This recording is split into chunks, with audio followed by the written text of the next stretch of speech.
Maro ny zava-dehibe mahakasika ny tokon-kevitra afaka hamokarana satria ny tantsaha-mpamokatra zany tsy mipetraka ao amin'ny resaka fampihofanana irery ihany. Eo ihany koa ilay fampiharana ilay fampihofana fa kosa zany ilan'ireo tantsaha-mpamokatra ireo zany miserasera amin'ireo mpanolo-kevitra ara-pamokarana ireo ahafahany manatsara hatrany hatrany zany an'ireo famokarana izay ataony satria miovaova araky n'ilay zava-misy zany ilay fanatsarana n'ilay famokarana atao dia ilana zany fahatongavan'ireny conseiller de proximité ireny zany any fotony mba tena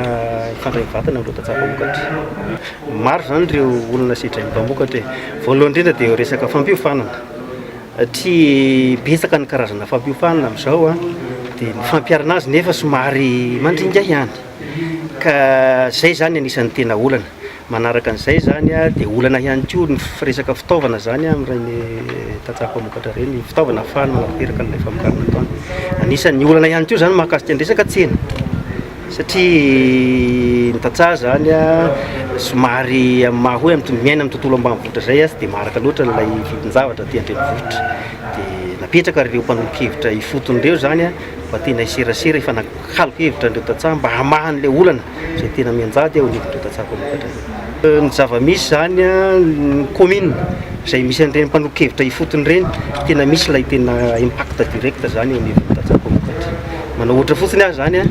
ohatra ny olana aminy azo ilay fampihofana, ny olana aminy resaka famatsiana fitaovana na anampamokarana dia ireo mpanolo-kevitra ifotony ireo zany manolo-kevitra ny tantsaha ahafahany miara-miasa amin'ny CSA, ahafahany miara-miasa amin'ny FRDA, azahoana mamaha izay olana ara-pitaovana izay. Eo ihany koa mahakasika ny resaka famarotana dia mamaha olana izay koa zany ireo mpanolo-kevitra ifotony ireo zany miara-miasa amin'ny tantsaha hoe aty ny tsena tsaratsara kokoa. Miezaka zany ireo manao vente groupé zany hoe mivarotra iombonana afaka ohatra mamokatra kisoa zareo tantsaha-mpamokatra ireo dia mitondra ny kisoa miakatra aty Antananarivo amin'ny alalan'ilay fiarahana mpanolo-kevitra ifotony mitondra an'izany ao anivon'ny tantsaha-mpamokatra.